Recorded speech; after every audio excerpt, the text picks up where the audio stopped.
game number 2. RRQ Hoshi getting lead the first game. Your casters, Wolf and Naisu. Naisu, what do you feel about game number 2?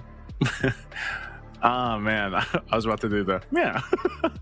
Game 2, man. I think this one, it's funny because like lineup wise, as we jump into the draft here, TS had a decent lineup, but I think like you mentioned this right when we went into game 1. You're like, you know, for Hiko and the Moskov, he's going to be that main source of damage, other than when the Feathered Airstrike was stolen by Sunset Lover's Valentina. And unfortunately for Hiko, his positioning was just not it in game 1.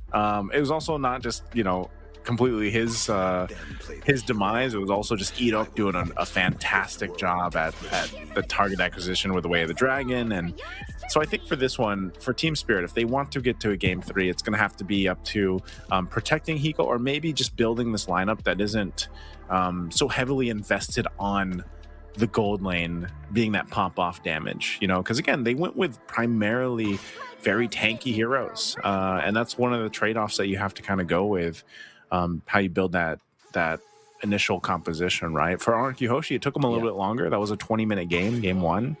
But even when RRQ Hoshi needed to like find plays in the early game, before Team Spirit took off with a little bit of a lead that they built themselves, I think they've like, that's the veterancy of RRQ Hoshi. You know, they know how to rotate around the map. They know how to find what they need to. They know how to play into weaknesses as soon as they find it into a game, and they did that in game 1. Yeah, on the one hand, it's the bad positioning in the mid game until the late game for Team Spirit, but on the other, it's just either finding the right targets and finding the right timing as well. Because I can fairly remember, Team Spirit are playing it so well. The way that they approach it is there are 2 tanky dudes in front, and then the AOG will come after. So it's more like a bait and switch kind of gameplay for Team Spirit.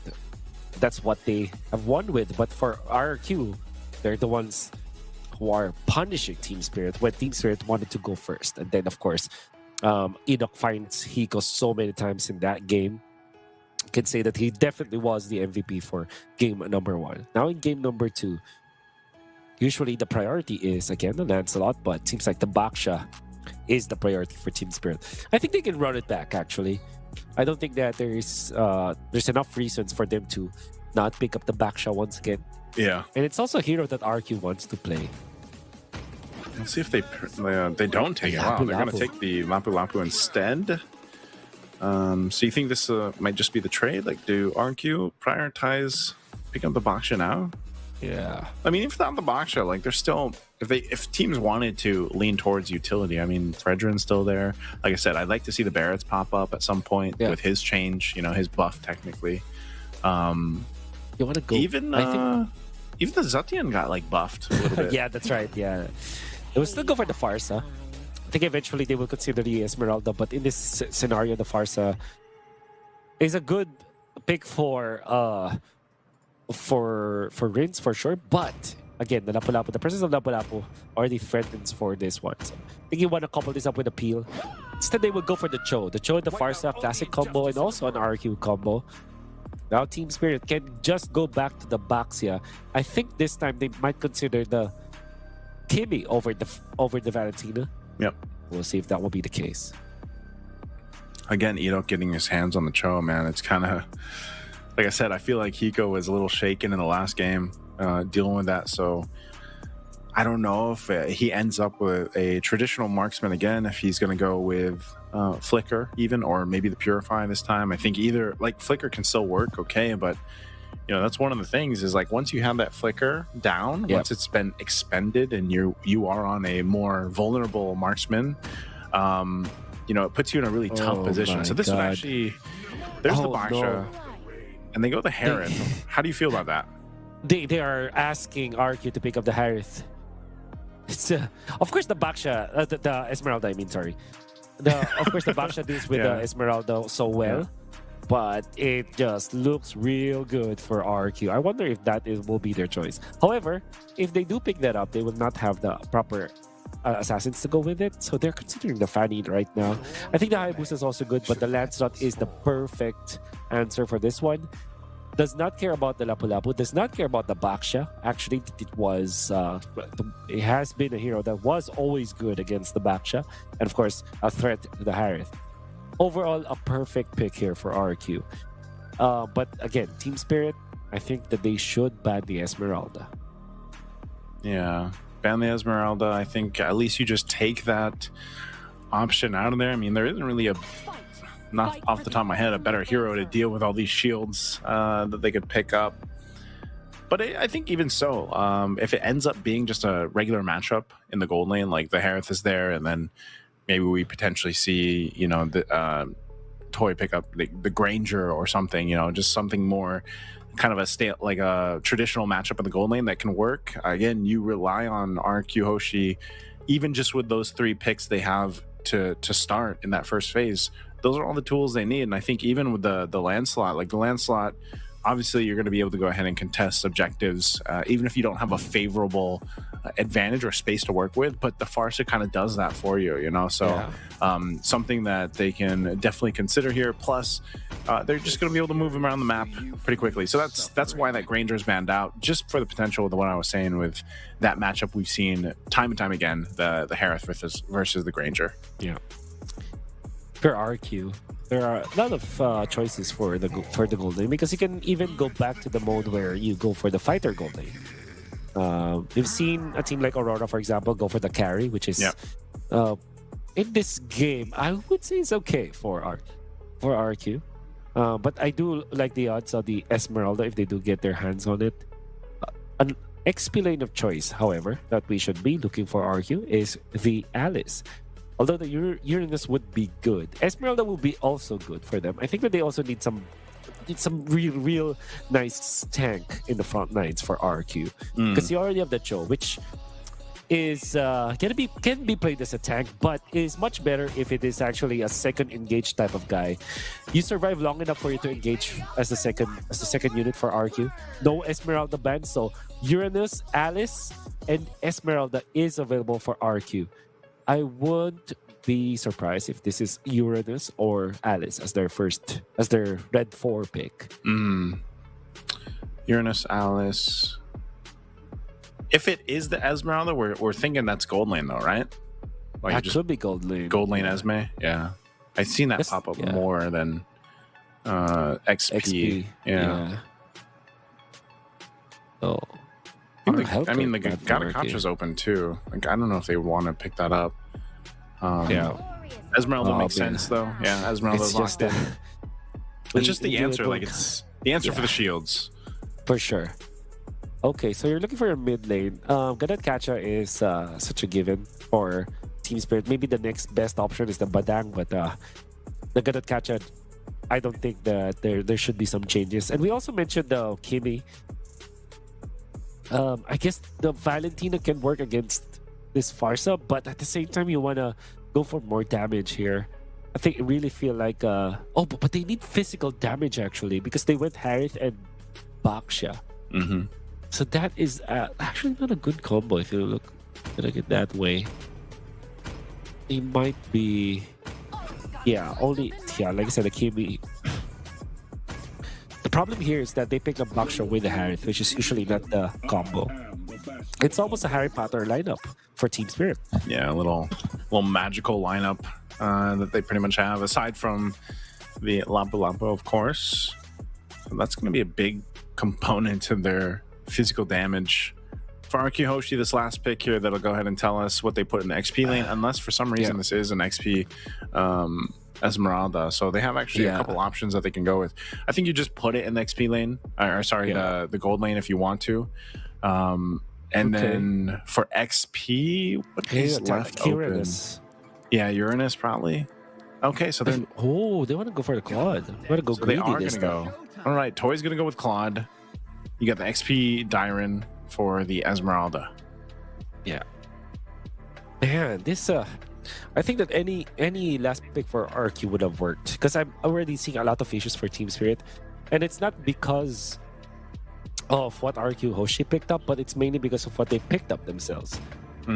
This full magic lineup is gonna struggle. So all you need to do for RRQ Hoshi is pick up Radiant Armor and Athena Shield, or Radiant Armor and Oracle. You're gonna be fine. Yeah. As soon as those some of the magic resist items gets built up here, you're going to lose a lot of your damage profile. So, you know, in a sense, like Team Spirit, I think they don't want to get to a point where they're in a 20-minute game again against RRQ Hoshi here.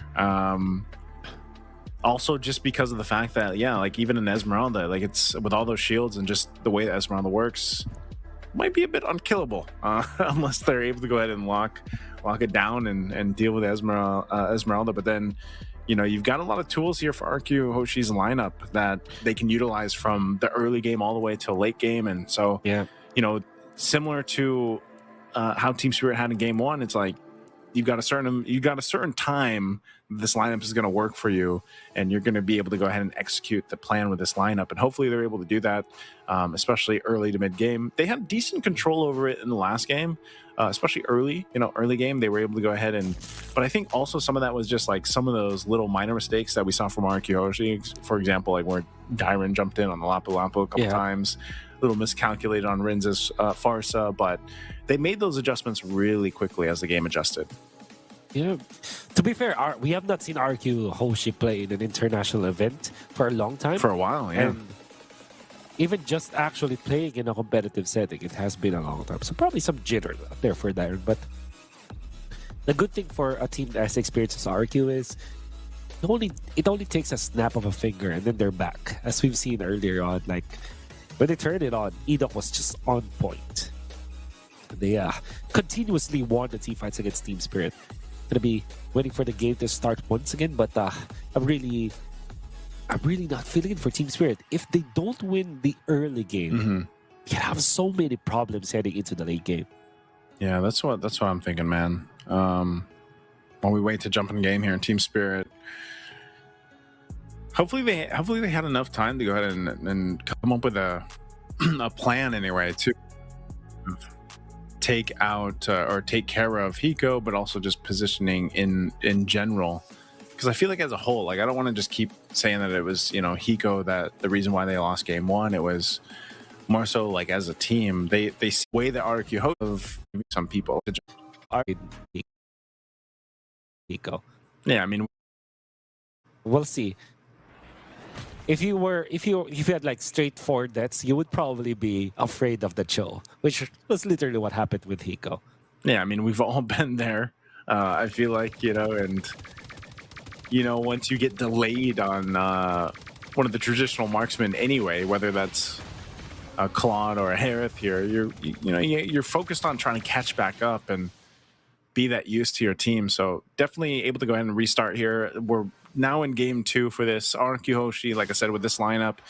It will be interesting too, because pressure-wise, like their physical damage is good. Magic damage-wise too, early game.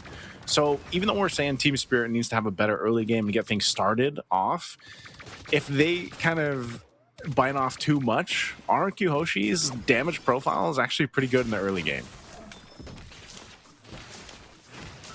Oof. Going toy. 1v1. I'm not sure if this is going to pan out here for Hiko. Oh!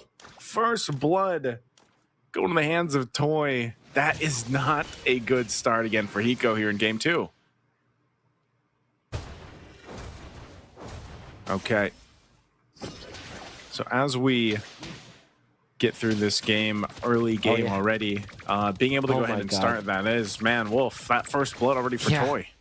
That was so bad. That's really, really bad, because we were already talking about how Team Spirit needs the early game to get going in for them, especially this Harith. And it's if the Purify would have helped him in that situation, right? This probably wasn't, oh my god, even Sawo's recall. I'm telling you, man, Idok's Cho. So weird. Oh, man. It's scary to deal with. This is looking bad for Team Spirit, dude.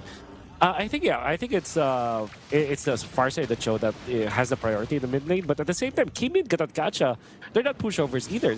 This is a very strong combo, but we'll see how they will deal with the turtle. Dealing with this turtle, it's quite low. Susagen will be able to secure it. Feathered Airstrike drop down. There's the kick from Idok. He does fall though, but it's going to be a trade. The roam for roam. Battle spells used up as well. Got the Revitalize out, and I think they're going to be happy with that. Again, objective secured for RRQ Hoshi. That's already like 1,000 gold lead for and so mainly because they just stopped some of the teleports uh from Sawo, and the fact that they also took out Hiko, which probably meant that he missed some of the minions and then a cart, which we know for sure that has more value nowadays. 40% extra gold from the cart, which, you know, if you add all of that together, that will mean that there's 1,000 gold lead for RQ Hoshi. He's getting And gapped that, here too, man. He's only yeah, level 3. that's right. That kind of this 1,000 gold lead from Oh, RQ Hoshi has more value to it because it's from the gold laner. I think Edok's going to get caught out here. He does use the kick. Oh, okay. Jikundo's. Oh, he's actually able to get away. Even despite being caught in that side of the jungle and then 3 members of Team Spirit around, that is just... Hey, Edok is tough on the jungle. I'll give you that. Oh, he knows the limits, man. First 2 picks, Joe, for RQ Hoshi. Edok is showing us how it's done, using the Way of the Dragon defensively, so that Team Spirit will not be able to get any bonus skill. And they actually spent so much time. And I'm sure that Sutsujin is having a great time because of that. The space that Edok was able to make for his team right now is so important, especially because RQ Hoshi, they're just getting good as time goes by. The fact that they're leading at 4 minutes in with this kind of composition against Team Spirit's weak mid-game and late-game composition, this is already looking good for the Indonesian team. Well, if the level gaps between the jungle and the gold lane are quite intense, you know. Again, Hiko just level 5, Toy's nearly level 7.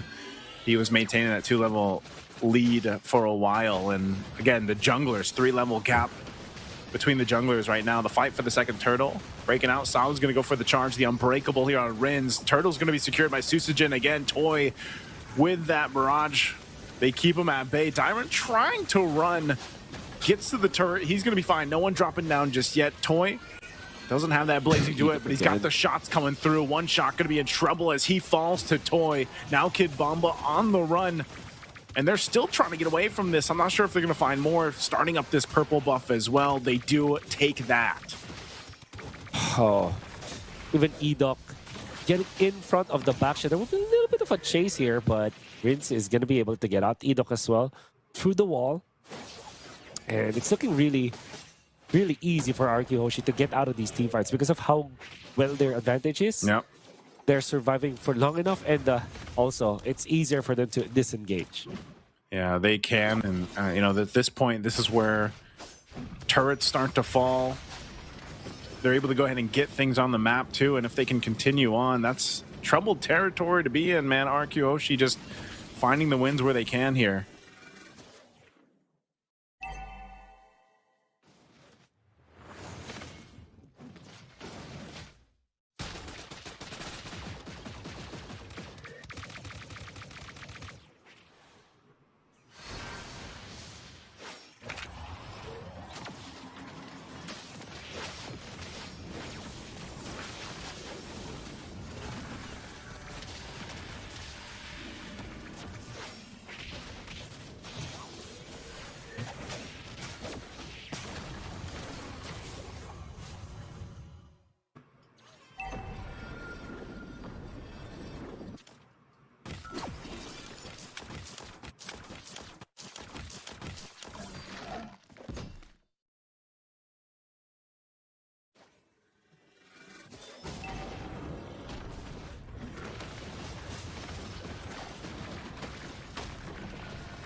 Okay, everybody's falling down here. Again, a kick.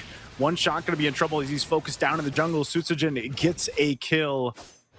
A big pickup, a big fight again for RQ Hoshi as they continue to put pressure here for Team Spirit. There we go.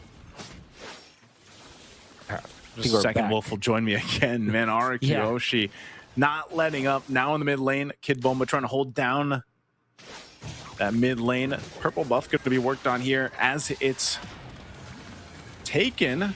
And now, once again, Sawo falling. Now, even popping the Revitalize, attraction pulse thrown out, but the Thorn Rose Gonna keep Susujin alive, and a kick God. defensively to disengage. Wolf, welcome back. Yeah, I don't know why Kid Bomba has an orange buff, but I think he just missed it. And there was what, maybe what, 4 or 5 seconds where he's just walking in front of RRQ Hoshi, trying to land anything. But the moment that he has his skills back on cooldown, Edok just kicked him out of there. And then another disengage from RRQ Hoshi. If this game goes on and on like that, eventually this Claude will be unmanageable for Team Spirit as well as this Lancelot. So I understand why Team Spirit are so anxious to get a play whatsoever, but RRQ Hoshi are just evading and only fighting in their own terms. I think this is a very smart take from RRQ Hoshi.